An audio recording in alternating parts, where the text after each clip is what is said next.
पांडुरंगा करू प्रथम नमन दुसरे चरण संताच्या त्यांच्या कृपादाने कथेचा विस्तारो बाबाजी सद्गुरु दास तुका जयांचे केल्या स्मरण होय सकळ विद्यांच्या आदी करण तिची वंदो श्री चरण श्री गुरूंचे ते नमस्कारोनी आता ओम नमो ज्ञानेश्वरा करुणा करा दयाळा तुमचा अनुग्रह लाभलो पवन झालो चराचरी मी कळा कसोरे काहीच लेने बोलतो वचने अतिभाविका तुमचा अनुग्रह लाभलो पवन झालो चराचरी विठाला विठाला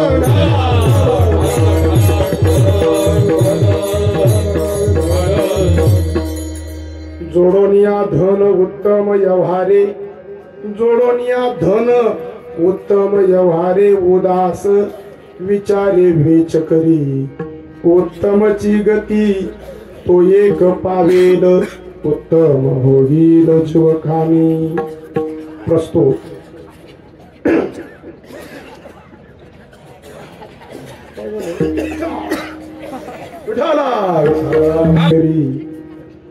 उत्तमची गती तो एक पावेल उत्तम होईल जीवखानी प्रस्तुत प्राप्त प्रसंगी प्राप्त स्थळी आजच्या या कीर्तन रूपी सेवे करता निवडलेला अभंग या मृत्यू लोकामध्ये जन्माला आल्याच्या नंतर या समस्त मानव जातीच्या कल्याणाकरिता खऱ्या अर्थाने ज्यांनी पंचम वेद निर्माण केला अशा पंचम वेदाचे निर्माते ज्या संतांनी विश्वाध्यात्मामध्ये क्रांती केली किंबहुना महाराज म्हणतात फक्त क्रांती नव्हे तर क्रांतीचा कळस ज्यांच्या नावे लावला गेला असे आपल्या महाराष्ट्र राज्यातील थोर संत श्रीमंत संत श्री जगद्गुरु संत तुकाराम महाराज आणि तुकाराम महाराजांचा हा 6 चरणाचा अभंग आपल्या आजच्या या कीर्तन रूपी सेवे करता घेतला आहे विठाला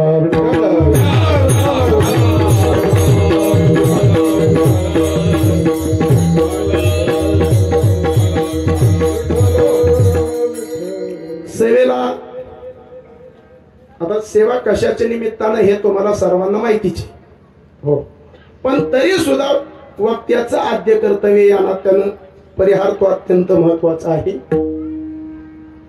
आज या ठिकाणी ज्यांच्या नूतन वास्तुशांतीच्या निमित्तानं गृहप्रवेशाच्या निमित्तानं आजची ही कीर्तनाची सेवा आयोजित केली आहे इतर कार्यक्रमापेक्षा आजचा कार्यक्रम हा थोडा आगळ्या वेगळ्या स्वरूपाचा आणि त्या संबंधानं आदरणीय श्री हरिभक्तीपरायण निवृत्ती अण्णा ओंकार भोसले आणि या ठिकाणी अण्णांच्या या ठिकाणी नवीन वास्तू या ठिकाणी उभी राहती अण्णांचे असणारे चिरंजीव रामदास तात्या निवृत्ती भोसले त्याचप्रमाणे या ठिकाणी रामदास तात्यांचे चिरंजीव रोहित रामदास भोसले पत्नी या ठिकाणी सौभाग्यवती सुलोचनाताई रामदास भोसले या भोसले परिवारांनी अतिशय काबाड कष्ट करून या ठिकाणी ही वास्तू या ठिकाणी नवीन वास्तू या ठिकाणी उभी केलेली आहे समाजामध्ये प्रामाणिकपणाने जीवन जगत असताना समाज सेवेतून आपलं कुटुंब चालवत असताना तो प्रामाणिकपणा जोपासणं हे मूळ संस्कारामध्ये असावं लागतं आणि खऱ्या अर्थानं अण्णांच्या संस्कारातून ते रामदास तात्यांच्या संस्कारामध्ये खऱ्या अर्थानं ते संस्कार रुजलेले आहेत आणि म्हणून आपल्या शेतीची सेवा करत असताना त्या मिळालेल्या कष्टातून खऱ्या अर्थानं आपला घाम गाळून या ठिकाणी ही नवीन वास्तू या ठिकाणी उभी केली वास्तू उभी केली पण आता वास्तूची काय आज शांती हो बरं वास्तू शांत आहे का अशांत आहे आता सध्या वास्तू मी आल्यापासून पाहतोय वास्तू शांतच आहे वास्तू अजिबात म्हटली नाही इकडं बसा तिकडं बसा पुढं सरा असं वास्तू अजिबात म्हटलेलं नाही. वास्तू शांतच आहे, आलं का लक्षात. पण तुम्ही म्हणता मग आज तिच्या आम्ही सगळ्या पाहुण्यांना इथं बोलावलंय, आमंत्रित केलंय, तुम्हालाही महाराज या ठिकाणी कीर्तन करण्याकरता बोलवलंय. हे जे प्रयोजन एवढं केलंय हे नेमकं कशा करिता? वास्तू शांती का करायची? का आपलं मोकर टाइमपास म्हणून करायचंय का? असं काय का तुम्हाला काम नाही आम्हाला धंदा नाही म्हणून करायचंय? हे याच्याकरिता नाही. तर आपण ज्या जागेवरती जी वास्तू उभी करतो आणि त्या वास्तूमध्ये येणाऱ्या काळामध्ये, पुढच्या काळामध्ये आपल्याला वास्तव्य करायचं.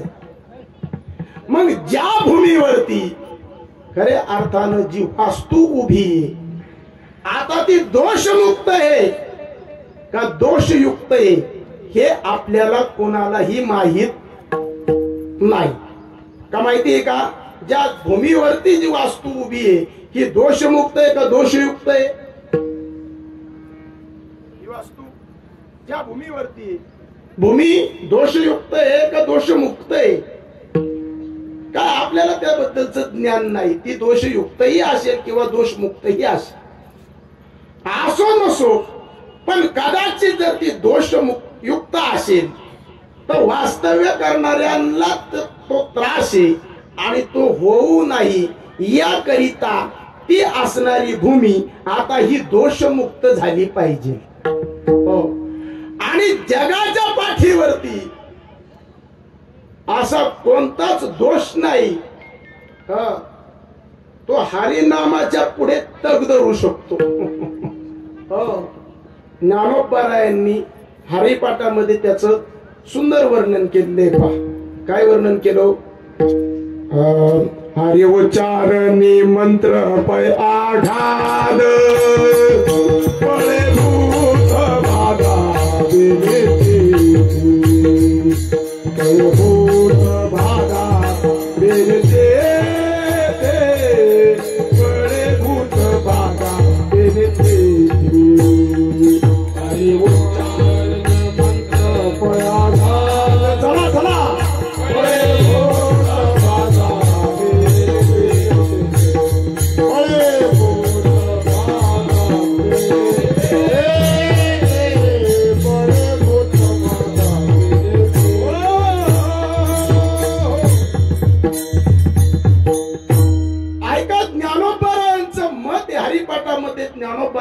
प्रमाण करतात. हरि उच्चारणी मंत्र पै आघाद पळे भूत भादा भेने तेथे. अरे या नामस्मरणामध्ये इतकं ताकद आहे आणि इतकं काही सामर्थ्य आहे. नवे नवे नाम संकीर्तन साधन पै सोपे जळतील पापे जळती दोषाचे डोंगर जळती दोषाचे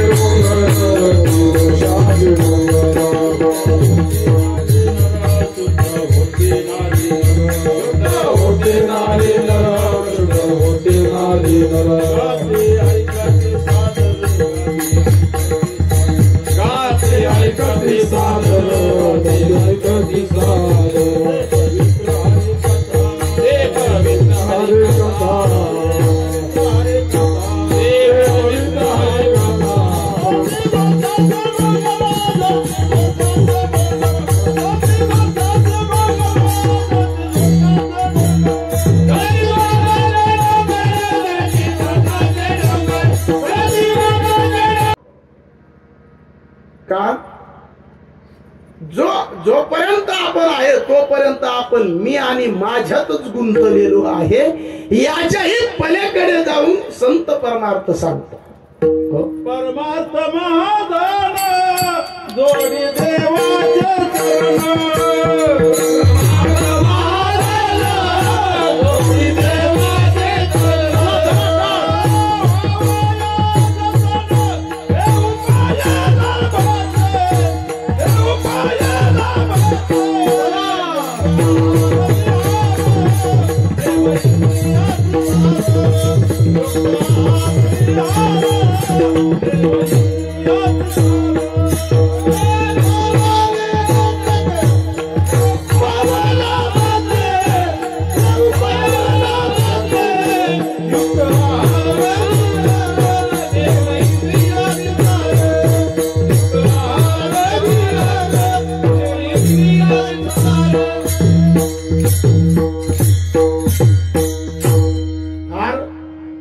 प्रमाण दिलं महाराजांनी. काय प्रमाण दिलं?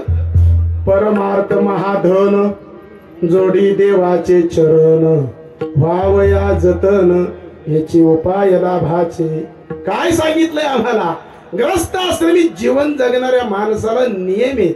हो, कारण अभंग आपला त्याच पद्धतीचा आहे. वर्णाश्रमाचे 4 आश्रम सांगितल्यात. हो, पहिला आश्रम सांगितलाय बाल्य आश्रम. हो, दुसरा आश्रम सांगितला ग्रस्ती आश्रम, तिसरा सांगितलाय वानप्रस्थ आणि चौथा सांगितला संन्यास. हो, 4 आश्रमाचे 4 प्रकार आहेत आणि 4ही आश्रमामध्ये साधना आहे आणि साधनेला फळ आहे. हो, आणि जी साधना केल्याच्या नंतर ती काही का होईना फळ देते ना, मला असं वाटतं तीच साधना आहे बरं का. नाही तर ज्या साधनेला फळ नाही, म्हणजे कधी कधी मला असं वाटतं कवर खेट्या घालायच्या, गुणात जर येत नसेल तर खेट्या कवर घालायच्या, गुण यावा. मग खेटीला बी माणसाला खेटी घालायला बी आनंद वाटतो. काय का व्हायना 10-5% माणूस म्हणतो आता गुण आलाय बुवा, येईल 100%. हो, अरे या मृत्यू लोकांमध्ये आपण जीवन जगवतोय. मला असं वाटतं कुठपर्यंत खेट्या घालायच्या. साधना आहे आणि साधनेचं फळ आहे. परमार्थ या उच्च कुटीच्या पलीकडचा आहे. परमार्थ महाधन. हो, इतर धनाच्या बाबतीत परमार्थ ही धन सांगितलंय. आम्हाला जीवनात धन मिळवायचंय नाही असं नाही. पण मी संतांच्या श्रीमंतीबद्दल बोलतो. जगद्गुरु तुकोबाराय किती श्रीमंत. हो, कीर्तन कुठं बी जाऊ द्या, परत अगदी ठेप्यावर. तुम्ही सगळे कीर्तन ऐकत आहे ना? तुम्ही ऐकत आहे का सगळे कीर्तन? मग काय हरकत नाही. वैशाली आता आली समजा, काय ऐकणच की तुम्ही सगळे ऐकत आहे काय? आणि मी काय सांगतोय तुम्हाला? कीर्तन म्हणजे असं एवढा मेळ राहू दे आपला. हो, काय सांगत होतो? कीर्तन. तुकोबारायांची श्रीमंती किती. हो, 12 बैलगाड्या सावकारकीच्या वह्या इंद्रायणीच्या डोहामध्ये बुडवल्या. हो, आणि फक्त आपण अभंगामध्ये नुसतं एवढं म्हणायचं का? जडी दगडा सहित वह्या तारियेल्या देशाला. जिथं जगद्गुरु तुकोबारायला धन्यता प्राप्त झाली पण मोकार झाली काय? हो, लका आधी शेजाऱ्यांनी गहू मागितलं तर त्याला मग वाढीव देतो. म्हणजे वाढीव माहिती ना, तिकडं आहे का ते वाढीव? म्हणजे आमच्याकडे चालतो तो प्रकार. कोणता? वाढीचा. म्हणजे शेजाऱ्यांनी आपल्याकडून 1 पोतं नेलं ना, त्याच्याकडून आपण 2 पोती घ्यायची, असा प्रकार येतो. त्याला वाढीव म्हणतो. लका आम्ही शेजाऱ्याला गहू उसनं देऊ शकत नाही. इथं जगद्गुरु तुकोबारायांच्या जडी दगडा सहित वह्या हे म्हणणे इतका अधिकार सोपा आहे का? हो, एखाद्याला जर आपण दिले ना 10-5 रुपये तर त्याला सांगतो त्या तारखेला आले पाहिजे, नाही तर मग त्याला व्याज चालू होईल. अरे इतक्या तर भावनेतून आपण व्यवहार करणारी माणसं. जिथं जगद्गुरु तुकोबारायांच्या धन्यतेचा विचार मांडला, जडी दगडा सहित वह्या, हे फक्त अभंगन प्रमाण म्हणणे इतके सोपे नाहीये. हो, त्या शुद्ध भावनेतून आमच्या आचरणात ते कितपत येतंय किंवा कितपत आलं पाहिजे हा त्यातला भाव तो महत्वाचा आहे. आणि म्हणून या अनुरोधाने जगद्गुरु तुकोबाराय म्हणतात, अरे जीवनात धन कमवायचं नाही का? अरे जरूर कमवा. हो, कमावण्याबद्दल शंका नाही. जीवनात धन जरूर कमावलं पाहिजे. बंगले बांधायचे नाही का? बांधले पाहिजे. माड्या बांधायच्या नाही का? बांधले पाहिजे. जरूर कमवा. पण हे सगळं करताना त्याला माझं म्हणू नका. हो, तुम्ही म्हणतात का बसले म्हणत होता बंगला जर आम्ही माझा म्हणायचं नाही तर मग का तुमचा म्हणायचा का? अरे माझा म्हटलं की दुःख तयार होते. हो, म्हणून माझा म्हणायचं नाही जरूर. कारण शास्त्र जिथं संमती देतं, कुठं? धनवानाच्या ठिकाणी. हो, धनवान माणसालाच माणसं समाजात किंमत देतात. हो, माणसं किंमत कुणाला देतात? धनवान माणसाला किंमत असते. हो, जरी कदाचित धनवान माणूस चुकीचा जरी बोलला ना तरी माणसं म्हणतात नाही त्याच बरोबर आहे. हा, कारण तो धनवान आहे ना. धनवंत लागी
धनवंत लागी सर्व मान्यता धनवान माणसाला माणसं किंमत देतात. धनवंता लागी हो सर्व मान्यता आहे जगी. हो बघा कधी कधी धनवान माणूस चुकीचा जरी बोलला ना तरी माणसं काय म्हणतात त्याच बरोबर आहे. हो एका धनवान माणसाला शाळेत बोलवलं. शाळेत कार्यक्रम होता. तो धनवान माणूस आला शाळेत. हो आणि मग त्या माणसाला म्हटले भाषण करा. हो आता धनवान माणूस म्हणल्यावर सगळी माणसं शक्यतो त्याच्या पुढे पुढेच करतात. आपल्या या घरात तेच उदाहरण आहे. हो त्याला भाषण करायला लावलं. कोणाला? त्या धनवान माणसाला. हो तो धनवान माणूस उभा राहिला. त्यांनी भाषणाला सुरुवात केली.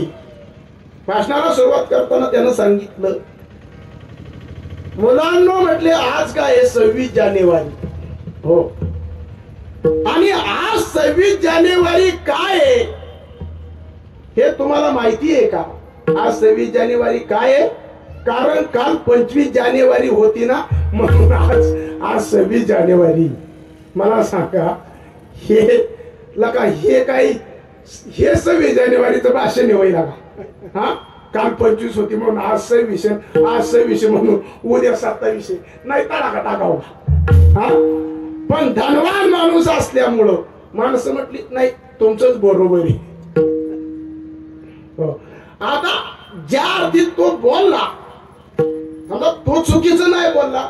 25 जानेवारी झाली म्हणून 26 उगवली हे जरी बरोबर असलं तरी सुद्धा मग त्या प्रसंगाला तेच बोलणं उचित आहे असा त्याचा अर्थ नाही. ते बोलणं चुकीचं झालं. हो कारण प्रसंग कळला पाहिजे ना कुठे काय काय बोलावं हे त्याला प्रसंग असतात. हो धर्म हे वर्म अंगी. हो पण ते कळले पाहिजे प्रसंगी.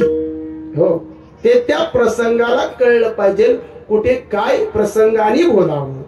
जगद्गुरु तुकोबारा ही भूमिका मांडतात. अरे धनवान माणसाला माणसं किंमत देतात पण कुठपर्यंत त्याला किंमत? जोपर्यंत त्याच्याकडे धन आहे तोपर्यंत. एकदा का त्याच्या जवळचं धन संपलं की त्याची किंमत सुद्धा संपली. द्रव्य दुष्काळे आटीला जगद्गुरु तुकोबाराच्या बाबतीत भूमिका पाहत. दुष्काळ आटीला द्रव्यने लहामान एक त्यांच्या कुटुंबातली स्त्री एक अन्न करता मेली. अरे ही परिस्थिती एवढे श्रीमंत सावकार जगद्गुरु तुकोबार आहे. येणाऱ्या काही पुढच्या काळामध्ये अशा प्रकारची परिस्थिती झाली पण विचाराची वृत्ती ढासळली नाही ना. आणि जिथं संकट आली तरी ही विचाराची जिथं वृत्ती ढासळत नाही आणि जरी आनंद झाला ना त्याच्यात सुद्धा जिथं विचाराची उंची ढासळत नाही ना त्याला म्हणायचं संत. आपल्याला ऊसाचं बिल आलं की आपण उड्याच मारतो नुसतं. याला म्हणे चहा पाचतो, त्याला म्हणे चहा पाचतो, प्यायची काय तुला तरी मिळतंय खाटल्याच्या घरात, परत असा म्हणून मोकळा. हो, कुठपर्यंत? ऊसाचं बिल आलं तोपर्यंत. बिल संपलं मोकळा. हो, दुःख तयार. हो, आपलं सुख आणि दुःख आपण व्यवहारातल्या होणाऱ्या हालचालीवरती आपण व्यक्त करतो. हो, जगद्गुरु तुकोबाला याच्या पुढचा विचार मांडतात तुमच्या आमच्या समोर. हे मिळालेलं तुम्हाला आम्हाला प्रत्येकाला मिळालेलं हे मानवी जीवन अतिशय सुंदर अशा प्रकारचे. हो, या जगात एकही माणूस असा नाही. कसा? असा ज्याला असं वाटतं की धन मिळवू नाही. हा, कुणाला वाटतं का आपलं पार, आपला ऊस पार जळून जावं, आपलं पार वाटोळ, आपला पार उन्हाळा व्हावा, असं वाटतं का कुणाला? हा, असं वाटतं का कुणाला? असं वाटत नाही. हो, आमच्या शेजाऱ्याचा ट्रान्सफॉर्मर जळाला. ट्रान्सफॉर्मर जळला, मी मोटर बंद, ऊस शेतात, चांगली गोष्ट आहे ना. पण आता त्याचा ट्रान्सफॉर्मर जळाल्यावर त्यांनी काय करावा? रात्रपाळीला लाईट येत ना. आता आमच्याकडे वाघाच्या बेने कुणी रानात रात्रपाळीला जात नाही. लोक हुशार आहेत, याटू टाकून दिल्यात, लाईट आली की चालू, लाईट गेली की बंद, ही सगळी सिस्टीम आहे. याचा ट्रान्सफॉर्मर जाण्यामुळं त्यांनी रात्रीच याचं प्रारंभ मोडून घेतलं त्याच्या ऊसात. हो, आणि एवढ्या रात्रीचं एवढ्या अट्टहासाने ते भिजवलं क्षेत्र. चांगलं आहे, ठीक आहे. मी म्हटलं जाऊ दे, भिजू दे, काही नाही हरकत. पण मी त्याला विचारलं एवढा अट्टहास कशा करता नेमका? तो म्हणलं ही जळण ना, आता डीपी कावा बसतील कावा नाही. अरे पण मी म्हणलं ही जळण्यापेक्षा मला नसता तोंडाने म्हणलं असताना पाणी घेऊ का तुमचं 2 दिवस? मी म्हणलं असताना घे बाबा तुझं, एवढा आता तू माझ्या शेजारी आहे आणि मी तुझा ऊस कसा जळून देईन? हा, भले प्रसंग आज तुझ्यावरती उद्या माझ्यावरती येऊ शकतो ना. शेजारी शेजाऱ्याचं, शेजारी शेतकरी एकमेकाच्या राधात म्हणजे ना, हे एकमेकाला अडचणीत आणण्यासाठी मुळातच नसतात. हो, हे डोक्यात ठेवायचे आम्हाला. काय? हो, आणि ये भी दिन जाएंगे, हे सूत्र जीवनात प्रत्येकाच्या असलं पाहिजे. कोणतं? कोणतं? ये भी दिन जाएंगे. हो, समोर बसलेल्या प्रत्येक माणसाने एक एक अंगठी बनवून घ्या उद्याच्या. हो, ते म्हणतात भोसले महाराज आमच्याकडे पैसे नाही, मी दी. पण एक एक अंगठी बनवून घ्या, नुसती बनवून घेऊ नका. त्याच्यावरती असं लिहा, ये भी दिन जाएंगे, म्हणजे ती अंगठी तुम्हाला सतत प्रेरणा देईल. हो, तुम्ही गरीब आहेत ना, त्या अंगठीकडे पाहिलं ना, बरं का टेमगिरे बाबा, त्या अंगठीकडे पाहिलं ना, तुम्हाला असं वाटत ये भी दिन जाएंगे. हो, आपण गरीब आहेत ना, पण अंगठी प्रेरणा देईल, अरे जगण्याची एक उमेद देईल. महिला मंडळींनी सुद्धा प्रत्येकाने सासूच्या नसते तरी चालेल, पण सुननी जरूर बनवून घ्या. आणि अंगठीकडे पाहून असं म्हणायचं ये भी दिन जाएंगे, बरं का. हो, सुनीताताई तुम्ही बी बनवा तसं काय. काय बोलतोय मी आपल्याशी? ती अंगठी तुम्हाला प्रेरणा देईल. गरीब असला ना, त्या अंगठीकडे पाहिलं ना, अरे ये भी दिन जाएंगे असं वाटल. आणि श्रीमंत असेल ना, श्रीमंत माणूस, त्यांनी बी त्या अंगठीकडे पाहिलं, त्याच्या लक्षात येईल अरे ये भी दिन जाएंगे, जरा जपून, हो जपून चालावा लागेल. हो, नाही तर विजय मल्यागत करून मग ह्याला काही जोडून या धन उत्तम व्यवहार म्हणता येणार नाही. हो का? तर ती असावी आम्हाला प्रेरणा. आम्हाला संत साहित्यात अनेक गोष्टी, जीवन आदर्श व जगण्याची प्रेरणा संत साहित्यातून मिळते. हो, म्हणून जगद्गुरु तुकोबारायाचा विचार, एकेकाळचा श्रीमंत पण कधी डगमगला नाही, पार ढली बी आली. पत्नी अन्न करता मिळते तरी सुद्धा महात्मा अजिबात जीवन जगत गुरु तुकोबारायचं असं डळमळीत झालं नाही, नामस्मरण कधी सोडलंच नाही. हो म्हणजे जीवनात किती जरी संकट आली, सुखदुःख जरी आली ना, तरी नामस्मरण संतांनी कधी सोडलं नाही. आणि म्हणून आज संतांचे विचार तुम्हाला आम्हाला आदर्श व जीवनाची भूमिका देतात. यांच्या जीवन चरित्राकडे जर पाहिलं ना, एक जगण्याची नवीन आशा निर्माण होते माणसाला. हे संत साहित्याने आम्हाला शिकवलंय. हो आणि धर्मानाचा विचार मी तुम्हाला अगोदरही बोलताना सांगितलं होतं. तुमच्या गावातली 50-60 वर्षापूर्वीची श्रीमंत माणसं आज गरीब झालेली असतील आणि त्यावेळेची गरीब माणसं आज श्रीमंत झालेली दिसतील. हे प्रारब्ध आहे. मग या गोष्टीचा शोक का करायचा? संत महात्मे म्हणतात, का शोक करीतो? चाल, अरे मुळात जे गेलं ना ते माझं नव्हतंच. हो पण ही साधनेने आमच्या तयार होईल म्हणून जरूर करा, पण त्याला माझं म्हणू नका. हो मिथिला नगरीला आग लागली जनक राजाच्या. हो अनेक ऋषी त्या ठिकाणी आलता. विदेही जनक, जनकाला विदेही जनक म्हणायचे, कारण तो देहावरती नव्हताच. उदासीनता होती देहाबद्दल, कारण तो देहाच्याही पलीकडे गेला. कारण त्याला एक माहिती होतं, देह नाशिवंत आहे, पण या देहामध्ये जे आत्मतत्व आहे ना, हे चैतन्य व्रत भरून पुरून उरलेले आहे आणि ते चैतन्य शाश्वत आहे. हो ते चैतन्य सत्य आहे. हो हे जनकाला माहिती होतं. आणि म्हणून जनकाच्या बाबतीत बोलताना माणसं त्याला जनकाला विदेही जनक म्हणायची. विदेही जनक. एका ऋषीनं पाहिलं, म्हणले जनक विदेही कस काय? संसारातला माणूस विदेही होऊ शकतो? म्हटले आम्ही एवढी साधना करतोय रोज उठून. म्हणले हिमालयात आम्ही कंदमुळं खातोय, आम्हाला विदेही होता येणार, जनक विदेही कसा झाला? म्हणून एक दिवस जनकाच्या मिथिली नगरीमध्ये तो ऋषी आला आणि जनकाच्या मिथिला नगरीला आग लागली. आग लागली.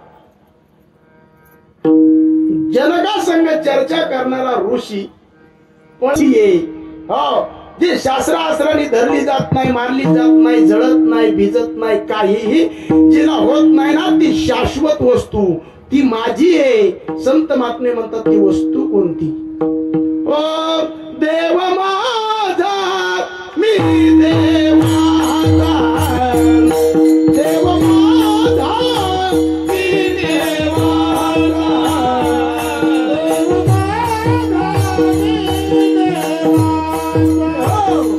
देव माझा मी देवाचा, देव माझा मी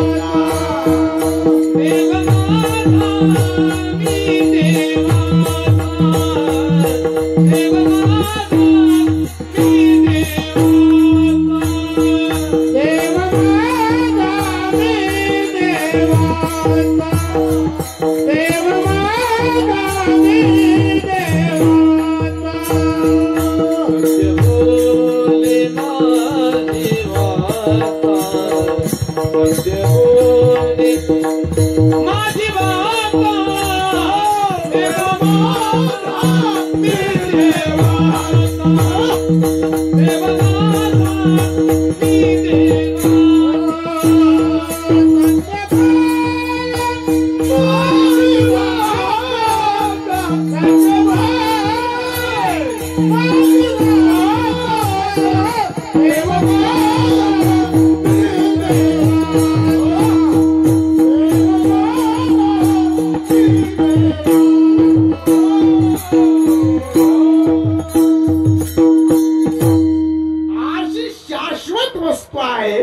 आणि तिचं नाव म्हणजे भगवान परमात्मा. तो माझा आहे.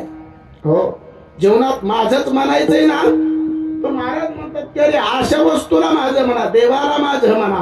का? देवाला माझं म्हटल्याच्या नंतर एक जण म्हटलं का हो तुकोबाराय, देवाला माझं म्हटलं तर त्याचा फायदा काय? महाराज म्हणतात फायदा? अरे तो हा उतरील पान. हो अरे फायदा काय? आमदाराचं जावळ झालं दुसऱ्याची तर कामाला जाईन का?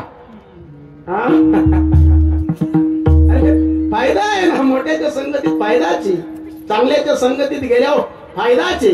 फक्त आता संगत कुणाची करायची ना हे आपल्यावरती. पण आपलं व्यवहारातलं जीवन विस्कळतंय. कसं विस्कळतंय?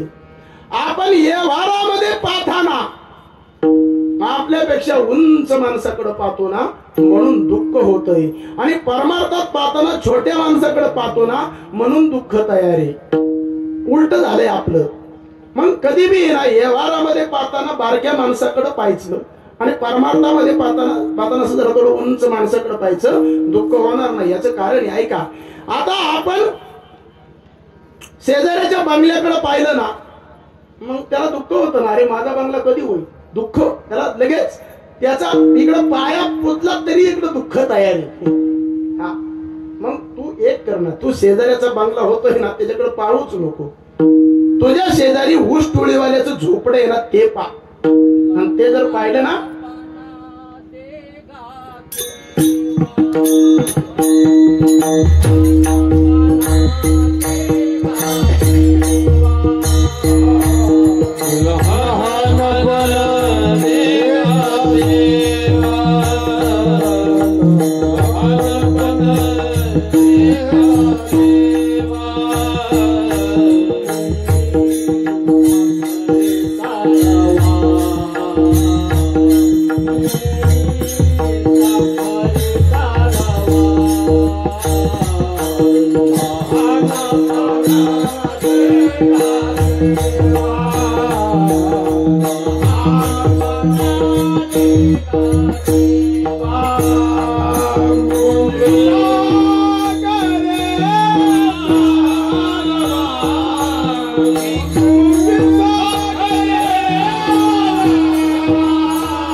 पण काय झालंय माहिती का, जिकडे आपल्याला पुढे ओळखायचे.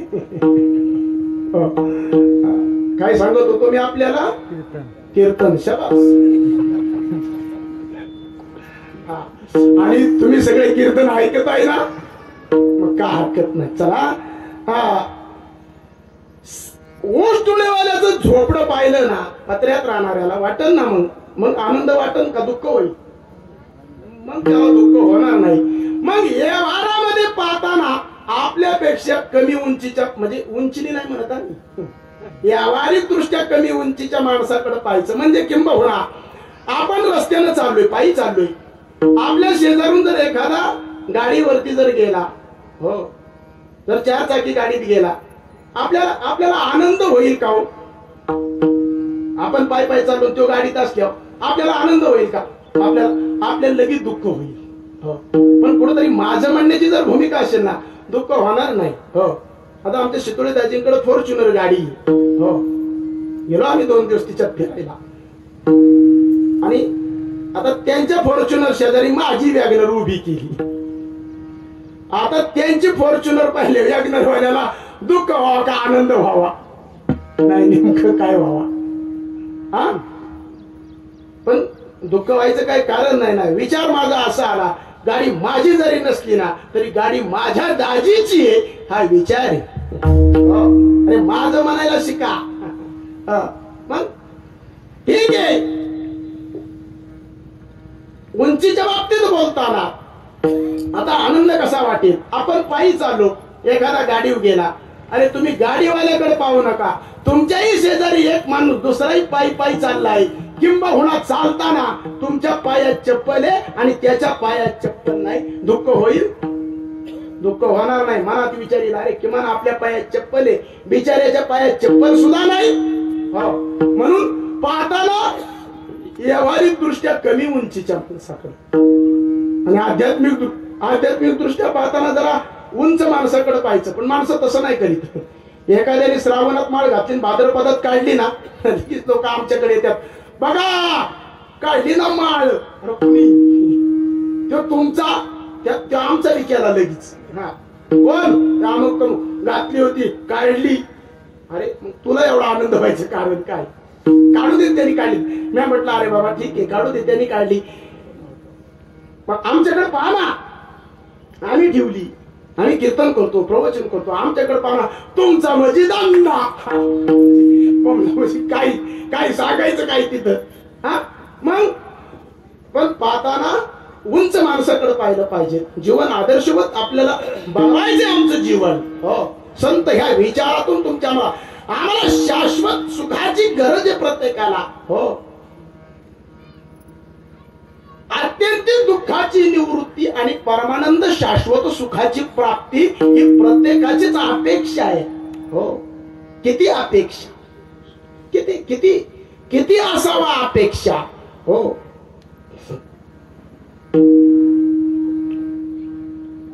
एका कुंभारानं गाढव पाळलं होतं. कुणी? कुंभाराने गाढव पाळलं आणि त्या कुंभाराने त्याच्या पाठीवरती उन्हाळ्याचे दिवस होते ते सगळे मडके बनवलेले आणि त्या गाढवाच्या पाठीवरती बांधले आणि त्यांनी विचार केला, म्हटले आता ते सगळे गाडगे मडके घ्यायचे आणि आज काष्टीला नेऊन विकायचे. म्हणजे आजच विकतात ना काष्टी. हो हो विकायचे असं ठरवलं त्या कुंभाराने. पण ते गाढव बसलं. ते गाडगी घेऊनच ते मडकी घेऊन ते गाढव खाली बसलं. त्याला उठवण्याचा प्रयत्न केला. ते गाढव उठा ना. हो 2-3 माणसं चालली होती. म्हटले का हो? त्यांनी विचारलं काय गाढव बसले का? म्हणजे अहो बसले ना. मग आम्हाला उठवायचे. मला उठवा ना. नाही म्हणजे उठत नाही ते. हा मग म्हटले आता काय करायचं? त्यात एक जरा शहाणा माणूस होता. ते म्हटलं अहो गाढव लगेच उठेल. मग म्हटलं एक काम करा. काय म्हटलं? ते समोर घास आहे ना तिथून एक पेंडी कापून आणा. म्हणजे अगदी माझ्या समोर आहे बरं का. म्हटले तिथून एक पेंडी कापून आणा घासाची हिरव्यागार. हो पोरांनो आता राहू द्या, मी कीर्तनच सांगतोय. हो पोरं चालली होती वेळा घेऊन. हो काय सांगतोय मी आपल्याला? कीर्तन सांगतो. हो ते आणली घासाची हिरव्यागार घासाची एक पेंडी आणली. हो उठवायचंय ना गाढव? ते नाव उठवायचे. हो हे बांबू आणा म्हटले. त्याने असं थोडा लांब बांबू आणला आणि त्या गाढवाच्या पोटाला बांधला आणि ती घासाची पेंडी त्याचं तोंड पुरणार नाही अशा 1-2 फूट अंतरावरती ती पुढे पेंडी बांधली. कुणाच्या? तुम्ही कीर्तन ऐकत आहे ना? कुणाच्या? गाढवाच्या. हो आणि गाढव उठलं. कशाने? ते अपेक्षेने उठलं. कशाच्या? खाण्याच्या. ते पेंडी पुढे 2 फूट अंतरावरती बांधलेली. त्या गाढवाने उठून प्रयत्न केला पण ते पेंडी अशी पुढं पुढं जायची आणि तसं ते गाढव पुढं पुढं चालायचं. मला सांगा गाढवाच्या किती पिढ्या गेल्या म्हणजे घासाची पिंडी खायला? हा अरे आपलंही तेच झालंय. संसारामध्ये आपण सुख शोधण्याचा प्रयत्न करतोय. सर्व सुखाची या आशा जन्म गेला. सर्व सुखाची आशा जन्म गेला.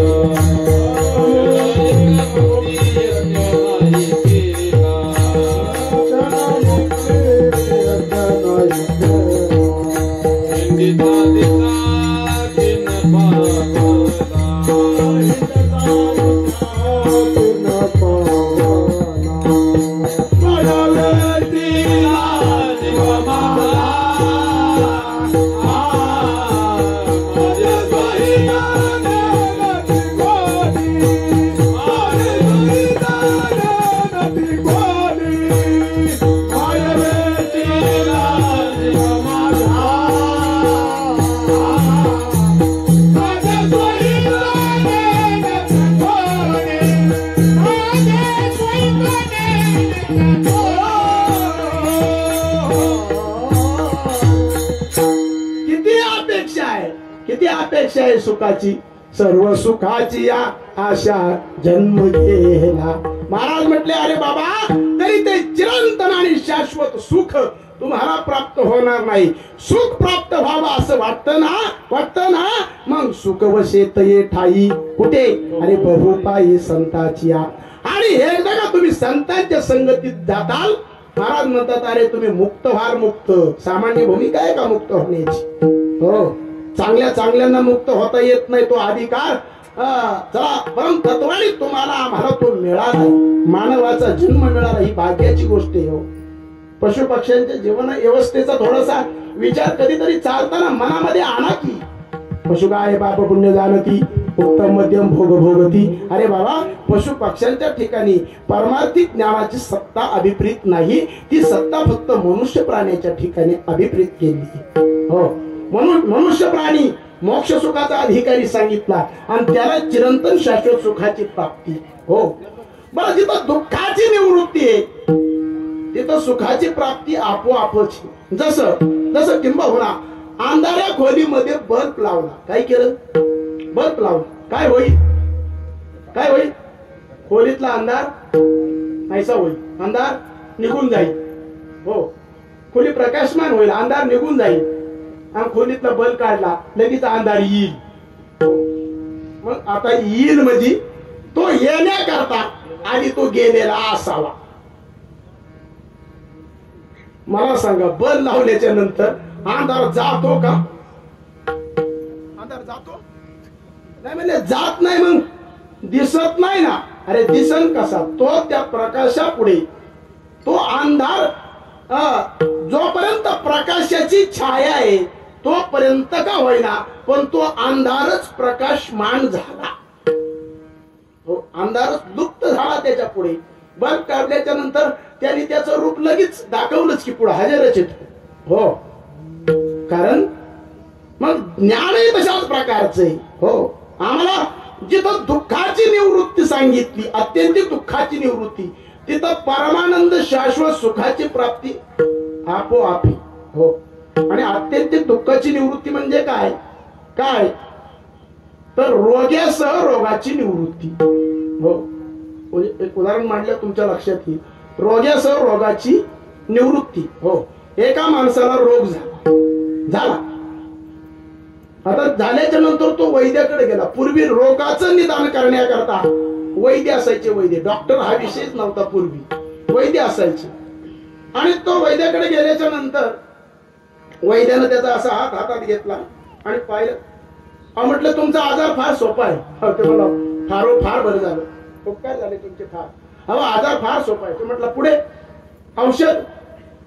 हे औषध म्हटले फार औषध त्याच्यावरून सोपं आहे. ते मला म्हणता, हो